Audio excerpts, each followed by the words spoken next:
59조 4천억 원 규모의 윤석열 정부 첫 추경안이 오늘 국회에 제출됐습니다. 여야가 소상공인 지원 규모와 재원 조달 방식 등을 놓고 입장차를 보이고 있어 추경안 처리까지 상당한 진통이 예상됩니다. 국민의힘은 박완주 의원 성비위 의혹과 관련해 민주당이 대선을 고려해 지난해 말 벌어진 사건을 쉬쉬했다며 은폐 의혹을 제기했습니다. 민주당은 성상납 의혹이 제기된 이준석 국민의힘 대표에 대한 징계를 촉구하며 역공을 펼쳤습니다. 노태학 중앙선관위원장 후보자는 인사청문회에서 윤석열 대통령의 당선인 시절 지역 순회에 대해 선거에 영향을 줄 수 있는 오해를 불러일으킬 수 있는 모습은 자제해야 한다고 밝혔습니다. 또 당선인의 정치적 중립을 규정하는 법안에 대해선 긍정적으로 생각할 것 같다고 말했습니다. 청년 정치인의 시각으로 이슈를 분석해보는 청년 맞수. 오늘은 윤석열 정부 총리 인준안과 장관 후보자 임명을 둘러싼 여야의 입장, 그리고 민주당 박완주 의원의 제명과 함께 파장이 커지고 있는 정치권 성비위 의혹을 짚어봅니다.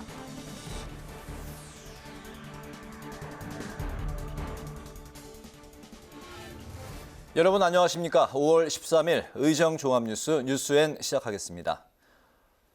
59조 4천억 원의 역대 최대 규모이자 윤석열 정부의 첫 추경안이 오늘 국회에 제출됐습니다. 코로나로 피해를 입은 소상공인과 자영업자에게 최소 600만 원을 지원하는 게 핵심인데 오는 16일 윤 대통령이 직접 시정연설에 나섭니다. 여야 모두 신속히 추경안을 처리해야 한다는 데 공감했지만 소상공인과 자영업자, 지원 규모와 재원 조달 방식을 두고 이견을 보이고 있어 심사 과정에서 진통이 예상됩니다. 김희연 기자가 보도합니다. 59조 4천억 원 규모의 추경안이 국회에 제출되면서 본격적인 심사를 앞두고 있습니다. 국회는 오는 16일 본회의를 열어 윤석열 대통령으로부터 추경안에 대한 시정연설을 듣습니다. 여야는 17일과 18일 이틀에 걸쳐 상임위별 예산안 심사를 진행하고 19일과 20일 예산결산특별위원회 종합정책 질의와 부별 심사를 실시하기로 했습니다. 본회의 통과는 오는 26일이 목표인데 정부는 추경안이 국회를 통과하는 대로 최대한 신속히 집행할 방침입니다. 여야가 추경안 심사 일정과 관련해서는 원만히 합의를 이뤘지만 지원 규모와 재원 조달 방식을 놓고 입장차를 보이면서 심사가 난항을 겪을 것으로 보입니다. 정부는 적자국채 발행 없이 초과 세수로 대부분의 재원을 조달할 방침인데 민주당은 올해 초 1차 추경 당시만 하더라도 기재부에서 재정이 부족하다고 했는데 갑자기 53조 원의 초과 세수가 어디서 나왔냐며 국정조사감이라고 강조했습니다. 숫자 꿰맞추기 식의 방식으로 아직 거치지도 않은 세금을 이용해서 추경을 짠 한마디로 가불 추경이기 때문입니다. 박형수 국민의힘 원내대변인은 초과 세수 오차는 문재인 정부에서 해마다 반복됐고 올해 세임 예산 편성 역시 문재인 정부에서 했는데 국정조사를 한다면 민주당이 문재인 정부 인사를 상대로 하게 될 것이라고 주장했습니다. 소상공인 지원 규모도 쟁점입니다. 59조 4천억 원 중 실제 소상공인 지원에 관련된 예산 규모는 26조 3천억 원인데 민주당은 손실보상 소급 적용 등 47조 2천억 원 규모로 늘려야 한다고 주장했습니다. 정의당도 손실보상 소급 적용이 가능하도록 법 개정이 이루어져야 하고 윤 대통령은 50조 손실보상 공약 파기에 대해 사과해야 한다고 밝혔습니다. 국민의힘은 지방선거를 의식한 전형적인 포퓰리즘이라고 맞섰습니다. 선거 앞두고 여당보다 정부 여당이 주장했던 돈보다 야당이 더 많이 주자고 해가지고 표를 얻겠다는 그런 심산입니다. 다만 권 원내대표는 국회 심사 과정에서 논의해보겠다며 증액 가능성을 열어뒀습니다. 역대 최대 규모의 추경안이 편성됐는데도 여야가 증액을 시사하면서 6일 지방선거를 앞두고 추경 주도권 경쟁을 벌이는 모습입니다. 국회 방송 김희연입니다. 국민의힘이 더불어민주당 박완주 의원의 성비위 사건과 관련해 은폐 의혹을 제기했습니다. 지난해 말 사건이 벌어졌지만 당 차원에서 대선을 고려해 쉬쉬했다는 건데요. 민주당은 성상납 의혹이 제기된 국민의힘 이준석 대표를 거론하며 역공에 나섰습니다. 얼마 남지 않은 지방선거에 적지 않은 파장이 예상됩니다. 보도에 태윤영 기자입니다.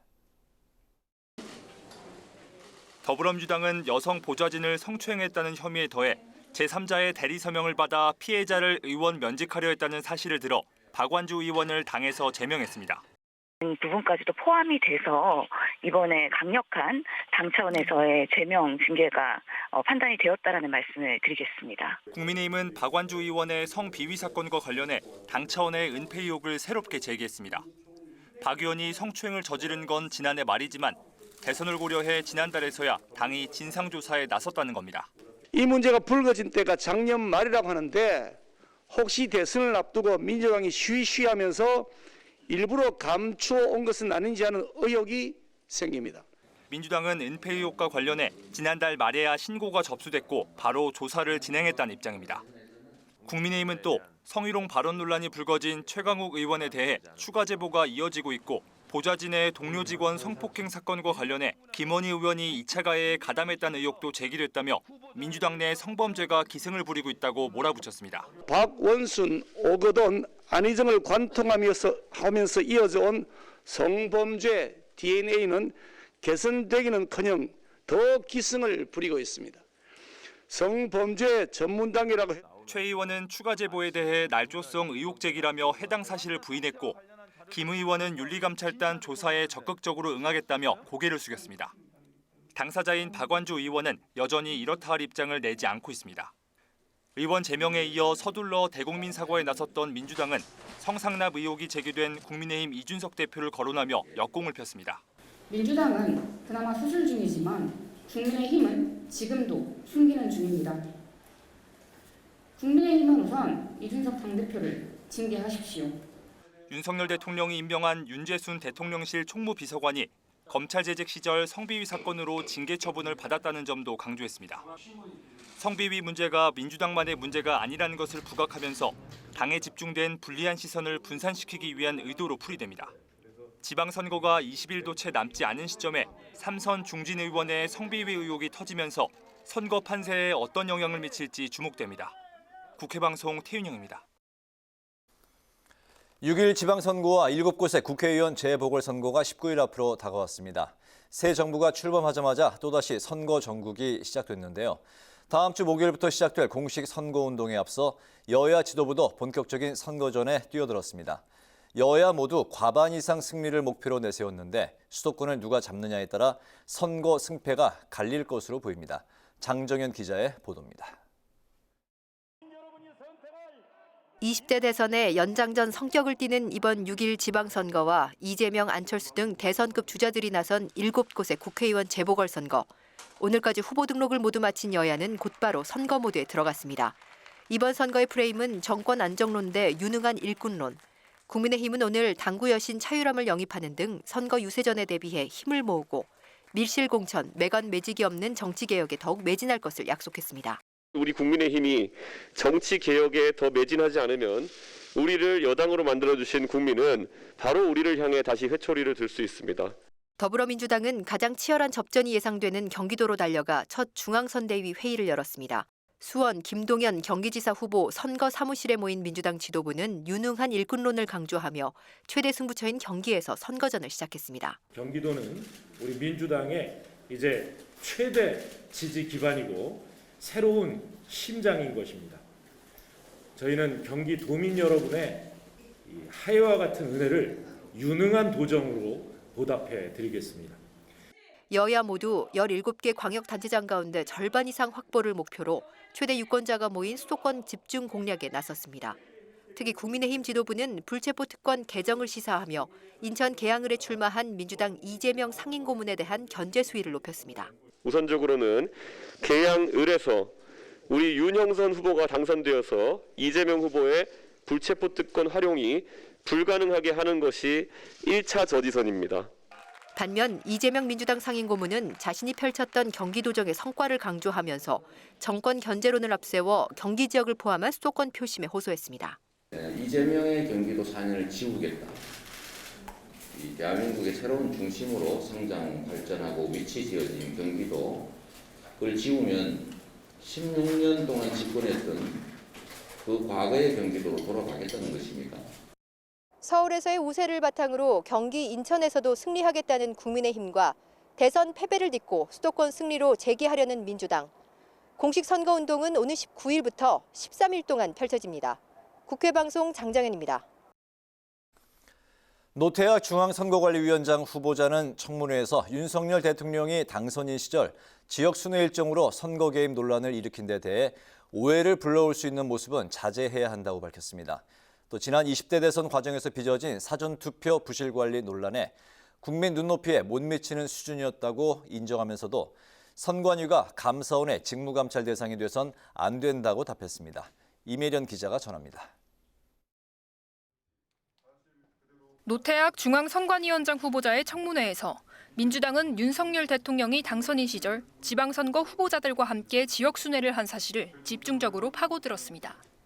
법적으로 선거운동을 할 수 없는 대통령과 달리 당선인 신분이었던 만큼 윤 대통령의 행보가 지방선거 결과에 영향을 끼칠 수 있다는 겁니다. 그러니까 선거에 있어서 가장 중요한 게 공직자의 선거 중립 의무라고 생각하는데 당선인 신분의 윤석열 당선인의 이런 행태에 대해서는 어떻게 생각하세요?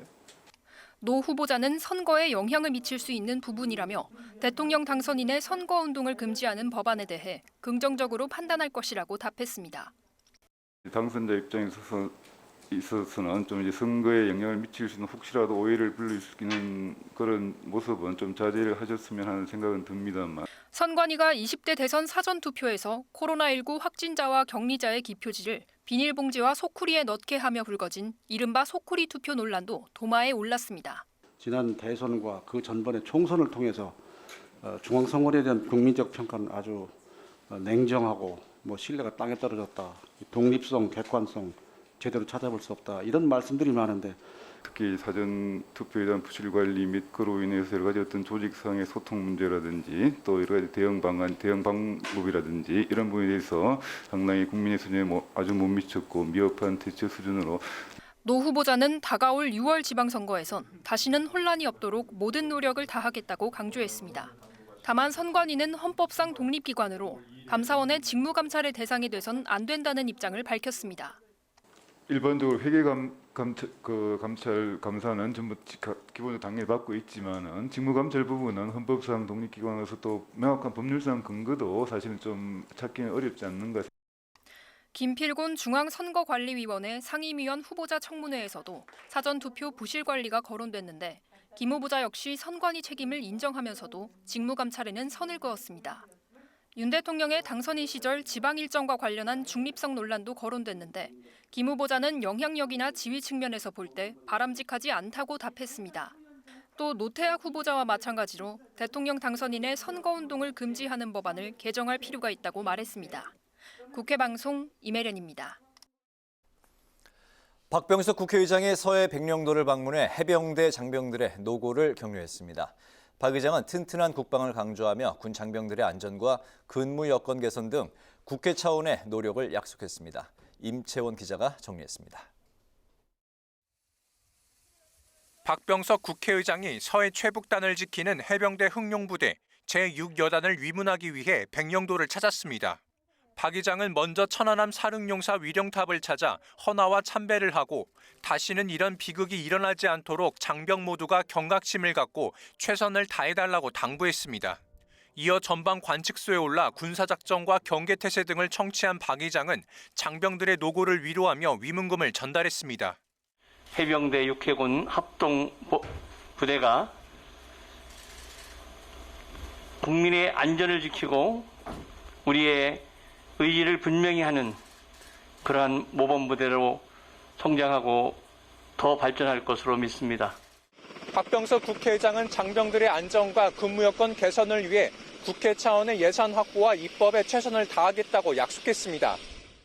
박 의장은 제6여단 초소와 진지들을 둘러본 뒤 병영식당에서 장병들과 함께 식사하며 애로사항 등을 들었습니다. 전투 사격과 전투 체력 등 강한 해병대 기질 배양을 목표로 하는 더 센 해병대 프로젝트 훈련도 참관했습니다. 박 의장의 군부대 방문은 강원도 철원과 인천 연평도에 이어 이번이 4번째입니다. 북한의 말이 잇따르지만 바로 여러분들의 이러한 충천한 사기 때문에 우리 대한민국 국민들이 안심하고 생업에 종사할 수 있습니다. 끝으로 박 의장은 상륙작전을 수행하는 해병대 KA-AV 상륙 돌격 장갑차에 탑승해 군 전투 대비 태세 등을 점검했습니다. 국회 방송 임천입니다. 윤석열 대통령이 한동훈 법무부 장관 후보자 인사청문 보고서를 오는 16일까지 재송부해달라고 국회에 요청했습니다. 지난 10일 한 후보자 인사청문회가 끝난 뒤 국민의힘은 보고서 채택을 요구했지만 민주당이 부적격하다며 반대해 채택되지 못했습니다. 윤 대통령이 국회에 재송부를 요청함에 따라 한 후보자 임명 강행 수순을 밟을 것으로 보입니다. 윤석열 대통령이 취임 후 처음으로 국민의힘 이준석 대표와 용산 집무실 청사에서 비공개 회동을 가졌습니다. 두 사람은 이 자리에서 난항을 겪고 있는 한덕수 국무총리 후보자 인준과 추경안 처리 문제 등 현안을 논의한 것으로 알려졌습니다. 윤 대통령은 또 오는 16일쯤 여야 3당 지도부와도 첫 회동을 추진하는 것으로 전해졌습니다. 더불어민주당이 대통령실 비서관에 검찰 출신이 다수 발탁된 데 대해 대통령실이 대검찰청 분소나 다름이 없다고 비판했습니다. 박홍근 원내대표는 선대위 회의에서 공직기강 비서관과 총무비서관, 인사비서관 등이 모두 검찰 출신이라며 이같이 말했습니다. 이어 국회 운영위를 열어 이들의 인선 배경을 검증하겠다고 밝혔습니다.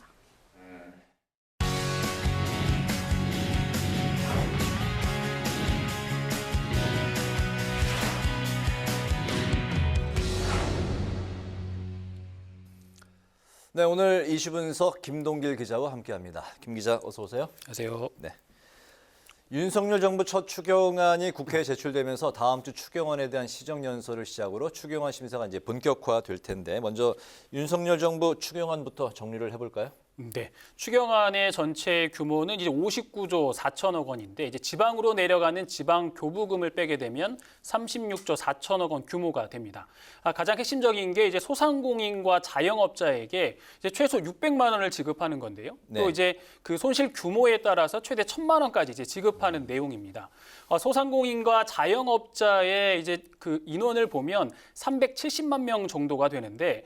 앞서 인수위가 기재부라든지 아니면 국세청 등을 통해서 자료를 확보를 해서 370만 명이라는 정부 측의 소상공인들을 이제 추산을 했습니다. 그렇기 때문에 이번에 혜택을 받는 소상공인들은 370만 명 정도가 될 것 같습니다. 네, 그렇군요. 그러니까 정리를 이제 잠깐 해보면 370만 명 소상공인 모두에게는 600만 원이 이제 지급이 되고 손실 규모에 따라서 최대 400만 원은 추가로 이제 차등 지급이 된다는 거죠? 네, 맞습니다. 당초 인수위는 최대 600만 원을 이제 차등 지급하겠다고 했었는데 네. 여기에 이제 소상공인과 자영업자들의 반발이 좀 거셌고요. 민주당도 이제 공약 후퇴다라면서 이제 비판도 하고 이제 공격을 했었거든요. 그런데 이제 지방선거를 앞두고 윤석열 정부가 의식을 안 할 수 없는 부분이 있고 또 윤 대통령의 1호 공약이었기 때문에 그래서 정부 출범과 함께 조정이 됐습니다. 당정 협의를 거쳐서 지원 금액이 확정이 됐는데요. 손실 보상 지원금 재원은 23조 원 정도가 되고요. 여기에 금융 지원 등까지 합치면 소상공인 지원에 대한 예산이 26조 3천억 원이 됩니다. 또 코로나 방역 지원과 치료제 공급 등에 대한 예산은 6조 1천억 원이 편성이 됐고요. 이 밖에 산불 재난 대응 역량 강화라든지 취약계층 긴급생활 지원 등 민생 물가 안정에 3조 1천억 원, 예비비 1조 원까지 해서 36조 4천억 원이 됩니다. 네, 36조 4천억 원 규모의 이 정부 추경안인데 민주당 입장은 어떻습니까? 민주당은 협조를 하겠다, 신속하게 하겠다. 심사에 들어가겠다라고 얘기를 했거든요. 네. 그러면서 이제 자체안도 발표를 했는데 민주당이 추경안 심사에 협조를 하고 또 자체안까지 발표를 한 건 6월 지방선거를 앞두고 여권에게 유리한 이제 추경안 심사가 되지 않기 위한 방편으로 해석이 됩니다. 네, 그렇군요. 민주당이 이제 별도 추경안을 이제 제시를 했다고 하셨는데 그 민주당의 그 예산 규모는 얼마나 됩니까? 민주당안은 정부안보다 약 10조 원 가량이 많은 47조 2천억 원 정도의 규모인데요. 네. 연매출 100억 원 이하의 이제 중소기업까지 확대하는 등 정부안보다 손실보상 범위가 넓은 게 좀 눈에 띄고요. 또 지역경제 활성화를 명분 삼아서 민주당 이재명 상임고문 이제 대선 후보 시절에 대표 공약인 지역화폐 예산도 5천억 원 추가 편성을 요청을 했습니다. 여야의 추경안을 보면 금액적인 면에서 차이가 조금은 있지만 역시 소상공인 지원에는 큰 이견이 없기 때문에 다음 주부터 국회 심사 과정에서 정부안을 바탕으로 지원 금액이 조금은 조정이 될 것으로 보이고요. 좀 여력이 있다면 민주당의 자치안, 민주당의 안도 반영이 돼서 조금 더 늘어날 수 있는 부분도 있을 것으로 예상이 됩니다. 네, 여야 모두 이제 소상공인을 지원해야 된다는 데는 이제 같은 목소리를 내고 있는데 그렇게 본다면 추경안 처리는 지금 무난하다고 지금 전망이 되고 있는 건가요? 네, 그렇지만 이번 추경안 심사의 쟁점이 될 수 있는 부분이 바로 재원 부분입니다. 네. 이번 추경안의 특징이 이제 국채 발행이 없다라는 거거든요. 그렇다면 이 재원 마련을 어떻게 하느냐 이 부분에 대한 조금 논란이 있습니다. 네. 윤석열 정부는 이제 초과 세수를 53조 원으로 예상을 했고요. 이를 추경 재원으로 활용하겠다고 밝혔는데 민주당이 재원을 검증하겠다고 공언을 했습니다. 재정당국의 세수 축에 중대한 오류가 있다고 지적을 하면서 53조 원의 이 초과 세수는 역대 두 번째로 큰 규모의 오차율이 있고 또 의도적으로 과도축이 해온 건 아닌지 또 재무당국이 무능해서 그런 건지 국회 차원의 진상규명이 필요하다고 이제 주장을 하고 있거든요. 다시 말해서 이제 민주당의 주장을 쉽게 좀 풀어보면 기재부가 지난해 7월, 8월 이제 예산안을 편성할 때 초과 세수가 발생할 것을 알고 있었는데 그걸 숨긴 거 아니냐 이런 민주당의 주장으로도 좀 생각해 볼 수가 있는 부분이 있고요. 그리고 또 하나 생각해 봐야 할 게 초과 세수는 지금 거친 돈이 아닙니다. 있는 돈이 아니라 세금이 들어올 걸 예상하는 거거든요. 네. 이 초과 세수 53조 원이 어떻게 나왔냐 보면 1사분기, 그러니까 3월까지 거친 법인세라든지 소득세 등을 기반으로 해서 예측을 한 건데 그와는 반대로 지금 현재 대내외 경제가 좀 불확실한 상황이 점점 커지고 있는 상황에서 그렇죠? 실제로 53조 원의 초과 세수가 될 수 있을지 결산할 때 맞춰질 수 있을 것이냐 이런 부분들이 민주당에서 우려하는 부분이고 또 추경안 심사 과정에서 이제 논의가 될 것으로 보입니다. 네, 53조의 이게 추가 추경 이 세금도 이것도 또 오차도 나올 수 있다는 또 그런 우려도 있을 수가 있겠네요. 네, 그렇습니다. 네. 윤석열 대통령이 다음 주 월요일 16일 국회를 찾는다고요?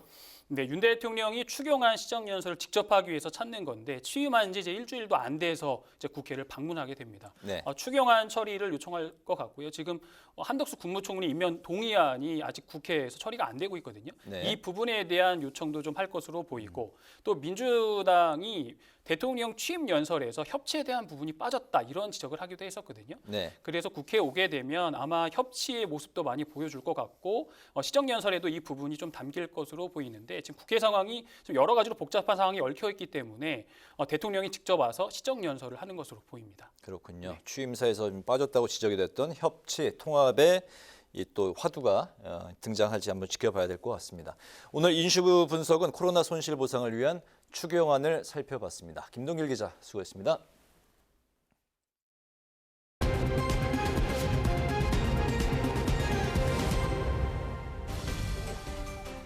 오늘의 정치톡 시간입니다.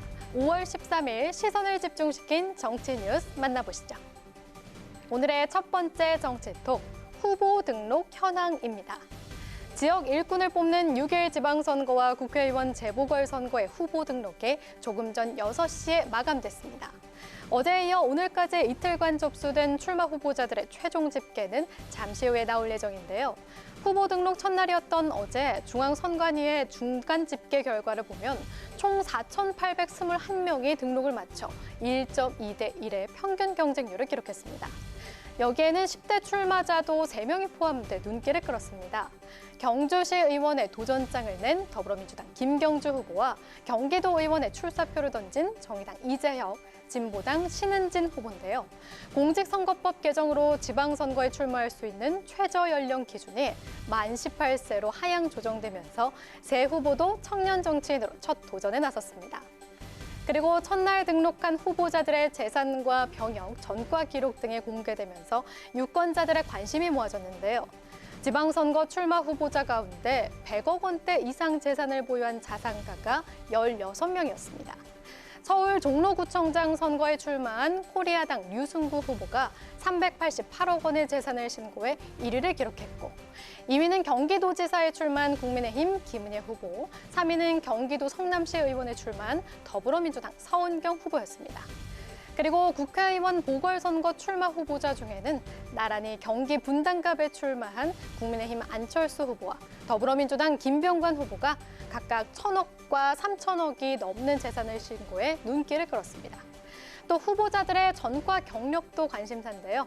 중앙선관위가 벌금 100만 원 이상의 범죄 경력을 전과로 분류했는데 첫날 등록한 후보자의 36%, 즉 3명 중 1명은 전과 기록을 갖고 있는 것으로 나타났습니다. 특히 전라북도 군산시장에 출마한 무소속 최남덕 후보와 부산 진구 기초의원에 출마한 무소속 강혜복 후보 두 사람은 14건의 전과로 최다를 기록했습니다. 오늘까지 후보자 등록 최종 집계가 이뤄지면 경쟁률도 더 높아지고 각종 기록을 경신한 후보들도 나오게 될 텐데요.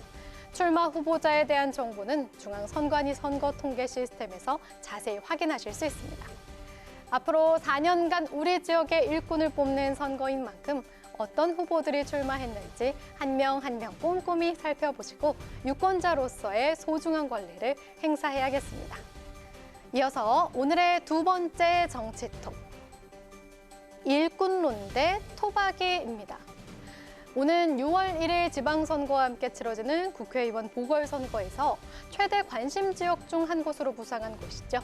인천 계양을입니다. 민주당 이재명 총괄선대위원장의 고심 끝에 출마를 결정하면서 원내 진입에 성공할지 관심이 모아지고 있는데요. 집권 여당이 된 국민의힘에서는 당협위원장인 윤형선 후보를 이재명 후보 대항마로 단수 공천에서 맞붙게 됐습니다. 그리고 후보 등록과 함께 두 사람의 신경전도 본격화되는 모습인데요. 먼저 이재명 후보는 유능한 일꾼론을 앞세워서 지역 민심 잡기에 나섰습니다. 이번 선거는 유능한 일꾼을 뽑기 위한 선거다. 국민들의 삶을 보듬을 유능한 인재 그리고 유능한 정치 집단이 있어야 한다. 모두가 심판만 하고 있으면 소는 언제 키우겠습니까? 이제는 소를 키울 때다.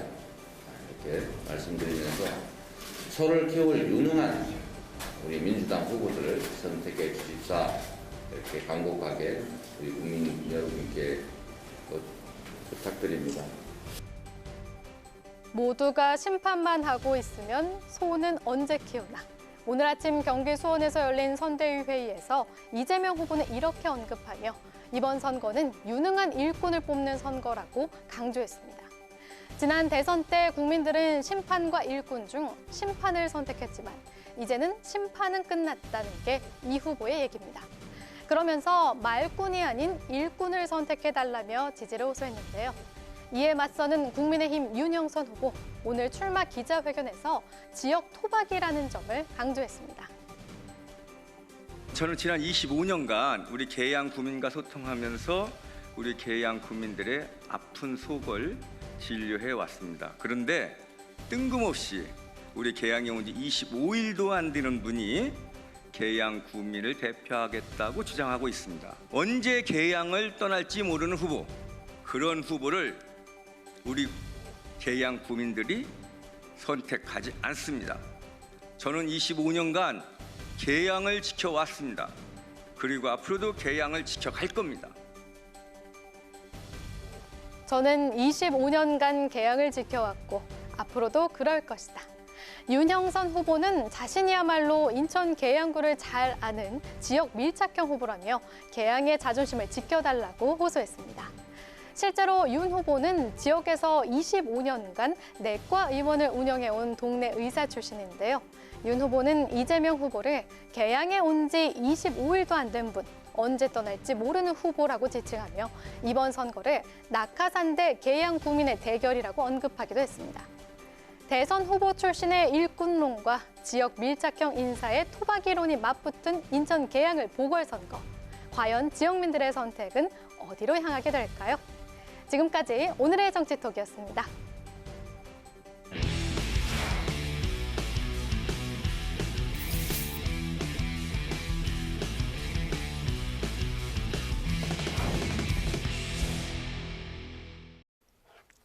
네, 이번 순서는 청년 정치인의 시각으로 정치권 이슈를 분석하고 토론해보는 뉴스엔 청년 맞습니다.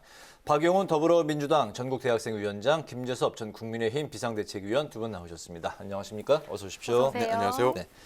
윤석열 대통령이 이제 조금 전에 16일 여야 3당 지도부와 회동을 제안을 했다, 이런 소식이 들어와 있는데, 오늘 그에 앞서서 이준석 대표와 이제 전격 회동을 했습니다.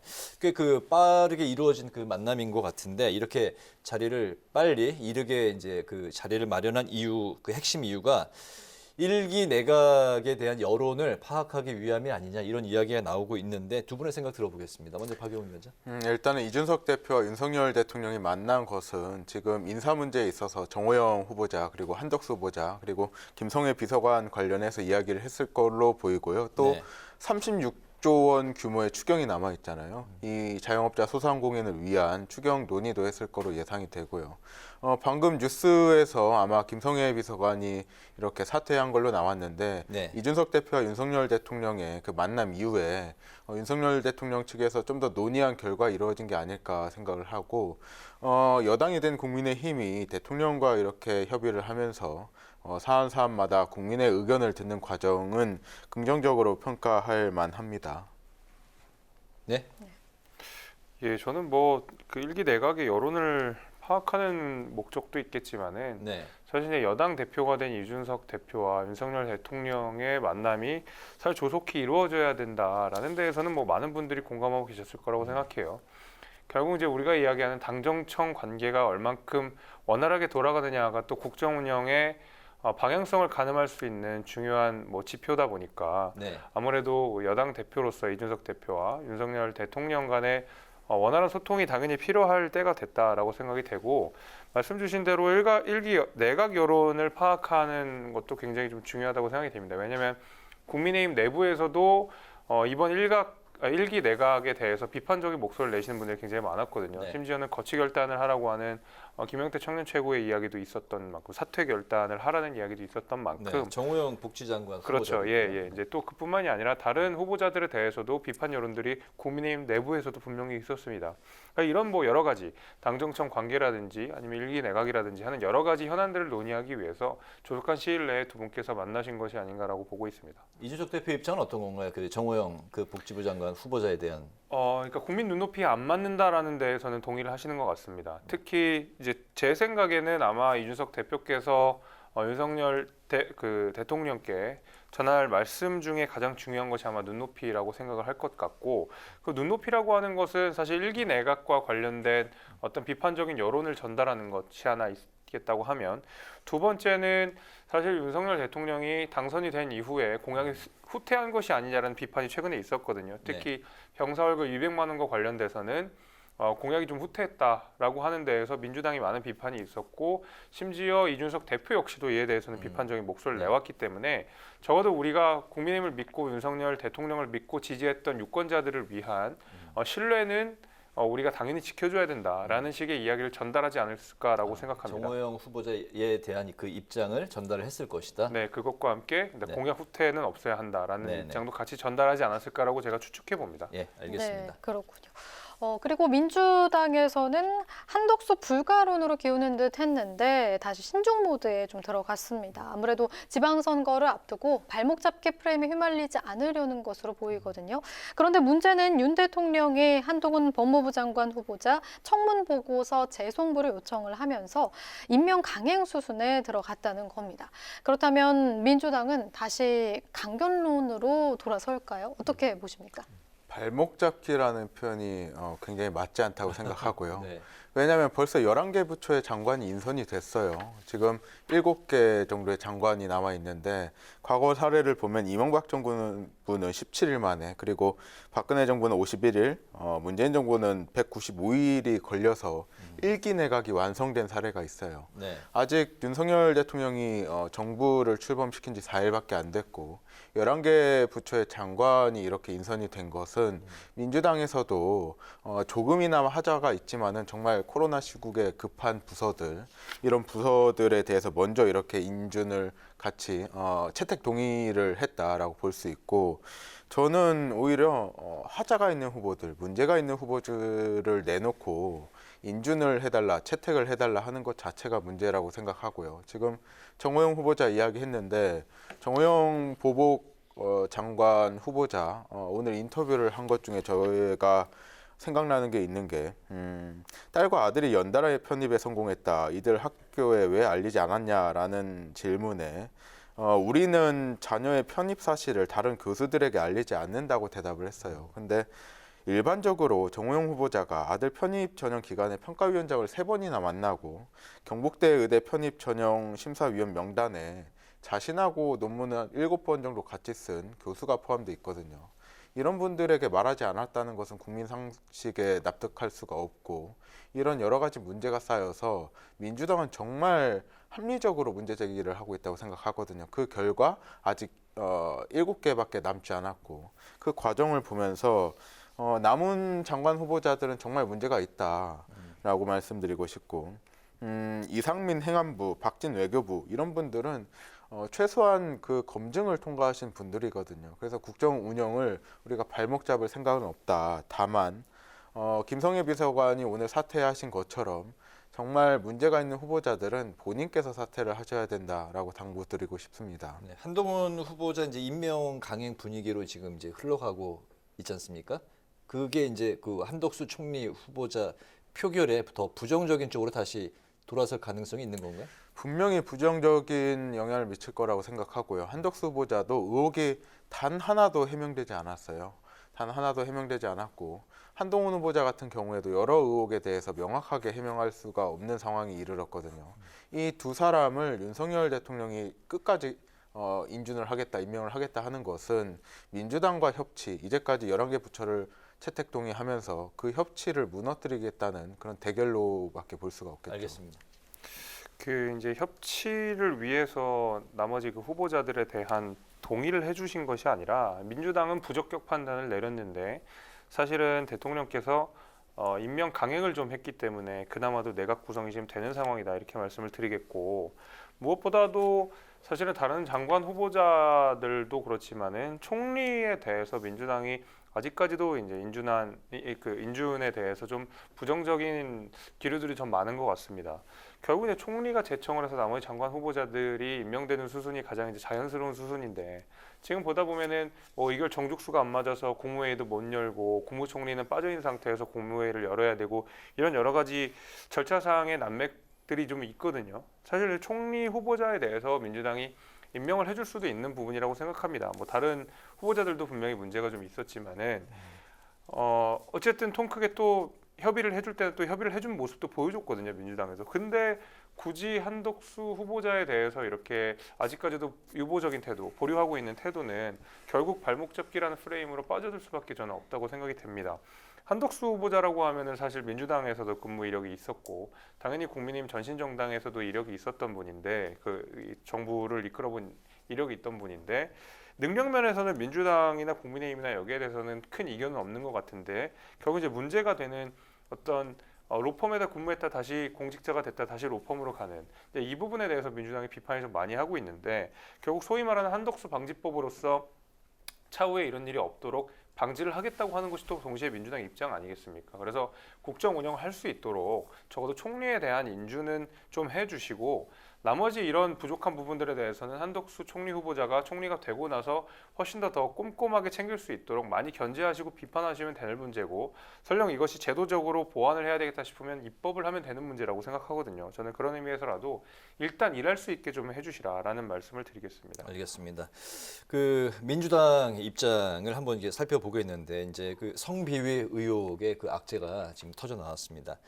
제명이라는 이제 징계 수위로 봐서는 상당히 그 심각한 수위일 것 같은데 지방 선거를 앞두고 이게 이제 그 제보는 상당히 좀 전에 이제 제보가 이제 들어왔는데 지방 선거를 이제 코앞에 둔 요 시점에 이게 악재가 터진 이유는 어떻게 볼 수 있을까요? 그 내용이 사실 언론에 보도는 되지 않았죠. 그렇지만은 성비위 문제는 경중을 떠나서 있는 것 자체가 가장 높은 수위로 징계를 해야 된다는 게 민주당 입장이고 네. 그래서 그 경중을 떠나서 어떤 것이든지 그 결과에 따라서 제명을 한 게 맞고요. 이 조사가 언론 보도에 따르면 꽤 오래전에 진행했다라고 하시는데 정무적으로 지방선거 끝나고 이것을 우리가 처리를 하면은 그것대로 참 좋지 않은 모습이거든요. 그것대로 또 2차 가해가 될 수 있고 책임 정당의 모습에 벗어난 거기 때문에 오로지 선거를 위한 정무적 판단으로 선거 이후에 처리하자 하는 주장은 정말 납득하기 쉽지 않고 다만 어떤 분들께서는 최대한 빨리 처리했으면 좋겠다라는 의견이 있는 것도 사실이에요. 그래서 민주당은 이 모든 조사가 끝난 직후에 이렇게 발표한 걸로 보이고 또 어제 윤호중 비대위원장과 박지원 비대위원장이 국민들께 진심으로 사과를 했죠. 진심으로 사과하고 민주당은 이런 문제에 있어서 단 한 번도 그리고 앞으로도 좌시하지 않고 바로 처리할 것을 보면서 좀 변화하는 정당임을 그리고 책임을 지는 정당임을 좀 알아봐 주셨으면 좋겠다는 생각을 듭니다. 네, 근데 이제 여기에 그치지 않고 성비위 의혹이 이제 추가로 더 있다 이런 이제 폭로도 나왔잖아요. 이 부분 현재 어떻게 진행 중입니까? 성비위 문제가 추가적으로 있다라고 하는 이야기들에 대해서 구체적인 것들이 사실 있는 건 아니에요. 민주당 보좌진 협의회에서 이런 문제 제기를 한 것도 있고 그런 것도 있지만은 그것들이 구체화됐을 때 우리 당에서 조사해야 될 일이지 여의도에 사실 많은 소문들이 있거든요. 소문들 다 따라가다 보면은 전부가 다 사실이 아닌 경우도 있기 때문에 정말 실체가 있는 성비위 문제 그것에 대해서는 어제 윤호중 박지원 비대위원장이 말한 것처럼 정말 강력하게 단칼에 조치해야 될 것으로 보입니다. 이 부분에 대해서도 추가로 지금 조사가 진행 중인가요? 어떤 부분? 그 추가 폭로 부분에 대해서. 정말 실체가 있고 증거가 있는 것에 대해서 당에 제보가 들어오면 바로 조사를 하도록 저희 시스템에 되어 있습니다. 알겠습니다. 네.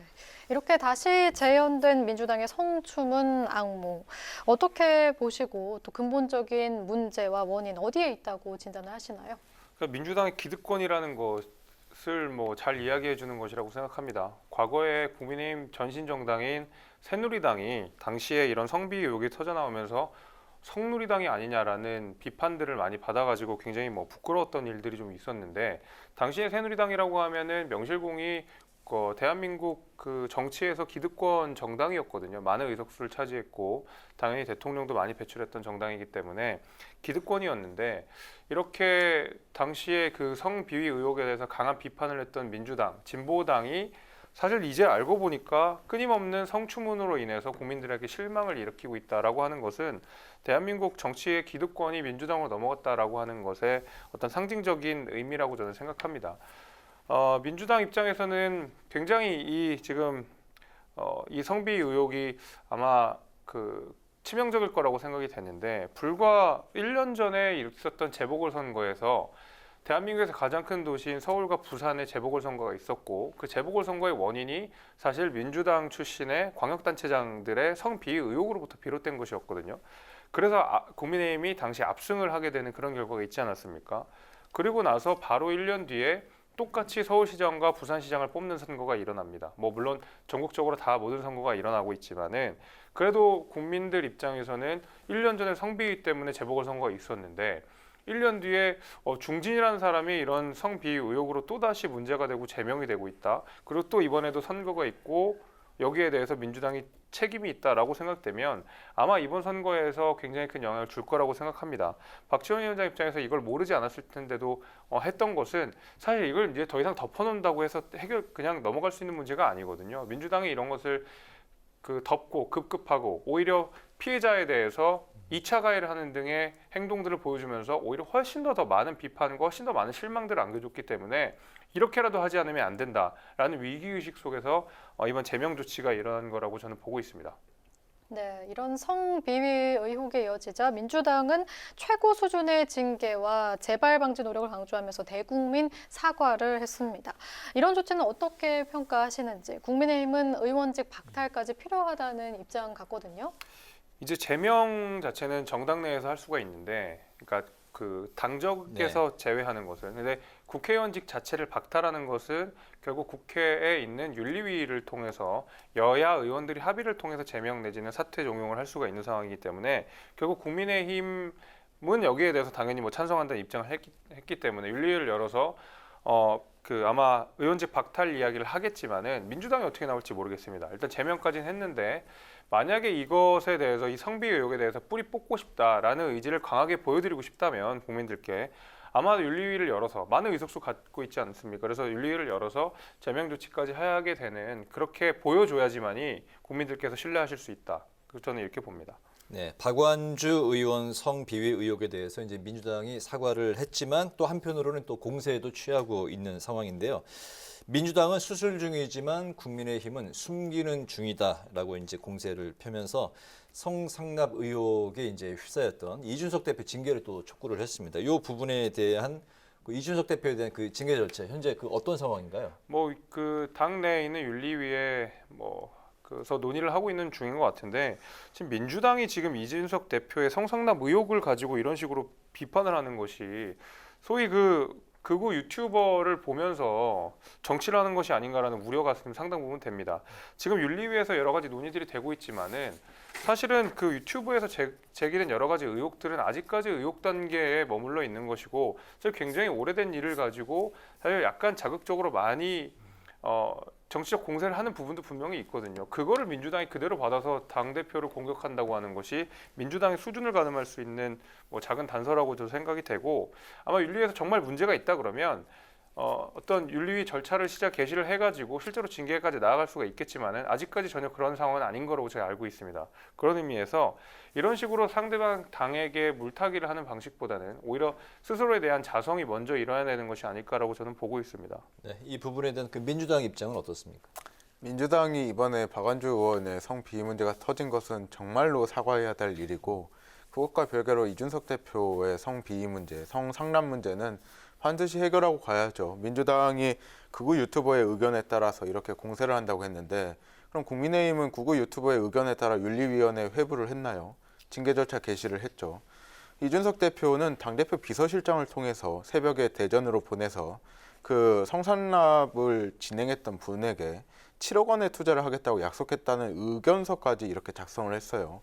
그 작성 의견서까지 나돌고 있는 마당에 정말 이준석 대표가 깨끗하다면 그렇게 새벽에 비서실장 보내서 7억 원 투자하겠다고 그 서명도 안 했을 것이고 그 과거에 그 29살 제 나이 때 대전의 한 노래방 아니죠 유흥주점에 가서 그렇게 성상납을 받았다는 그런 여러 증언들이 나올 수 없는 상황인데 정말 이준석 대표가 깨끗하다면 윤리위원회에서 명명백백하게 밝혀야 될 일이고 극우 유튜버의 의혹 제기로만 바라볼 게 아니라 정말 이런 일이 있었는지를 밝혀야 될 일이고 윤리위원회가 만약에 뭐 증거 부족이나 뭐 당대표라고 해서 봐주기식의 결과를 내놓는다면 국민의힘도 또 한 차례 큰 위기를 겪을 걸로 저는 예상하고 있습니다. 제가 거기에 대해서 말씀을 좀 드리면 네. 그 윤리위 절차를 지금 잘 모르셔서 하시는 말씀인데 윤리위는 같은 안건에 대해서 2번 제소가 올라오게 되면 당연 개시가 되게 되어 있습니다. 그렇기 때문에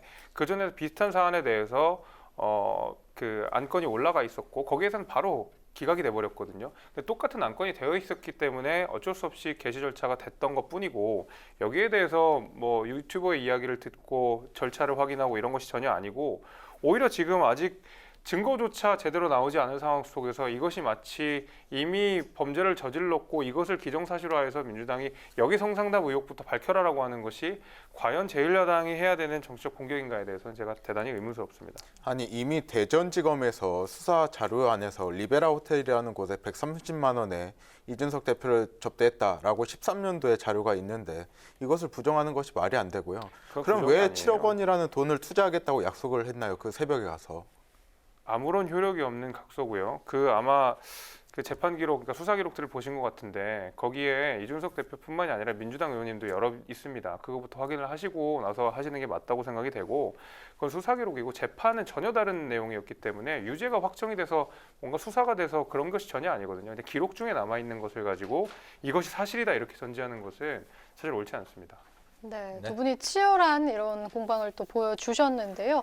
안타깝게도 성비위 의혹은 용산에서도 터졌습니다. 윤 대통령의 복심으로 분류되는 윤재순 대통령 비서실 총무비서관, 검찰 재직 시절 성비위로 2차례 징계성 처분을 받은 것으로 확인이 됐고요. 또 김성애 비서관, 이시원 비서관 등 논란이 잇따르고 있습니다. 일단 조금 전에 김성애 비서관은 자진 사퇴를 했는데 이렇게 계속되고 있는 논란 상황 어떻게 보시는지 의견 한번 들어보도록 하겠습니다. 저는 사퇴해야 된다고 생각합니다. 특히 이제 성비위 관련돼서 무관용 원칙을 보여주고 있는 보여줘야 하는 이제 국민의힘 입장에서는 사실 이런 여러 가지 성비위와 관련된 징계성 처분을 받은 사실이 확인이 된 이상 저는 여기에 대해서는 국민의힘에서도 단호한 태도를 보여줘야 된다고 생각하고 윤석열 정부가 국민의 신뢰를 더 많이 얻기 위해서라도 저는 여기에 대해서는 좀 단호한 모습들을 좀 보여주는 것이 필요하다고 생각합니다. 그래야지만이 사실 국민의힘도 그렇고 훨씬 더 민주당을 날석에 공격할 수 있고 내로남불이라는 비판도 피할 수 있을 거라고 생각합니다. 네. 김성애 비서관은 이런 말을 썼어요. 조선 여성의 절반이 성노리개다. 그리고 일본군 위안부 피해자들의 보상 요구를 화대라고 표현을 하기도 했죠. 굉장히 성인식에 대해서 처참한 수준을 보여주고 있다.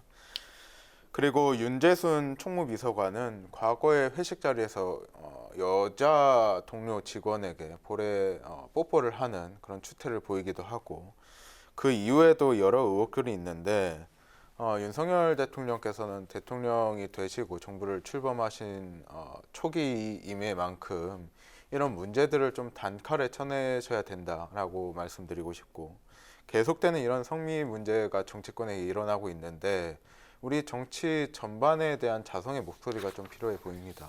네.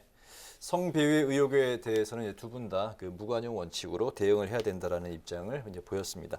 오늘 청년 마수는 윤석열 정부 내각 인선을 둘러싼 여야의 입장 그리고 정치권에 또다시 터진 성비위 의혹을 중심으로 살펴봤습니다. 지금까지 박영훈 더불어민주당 전국대학생위원장, 김주섭 전 국민의힘 비상대책위원 두 분과 함께했습니다. 오늘도 말씀 잘 들었습니다. 감사합니다. 고맙습니다.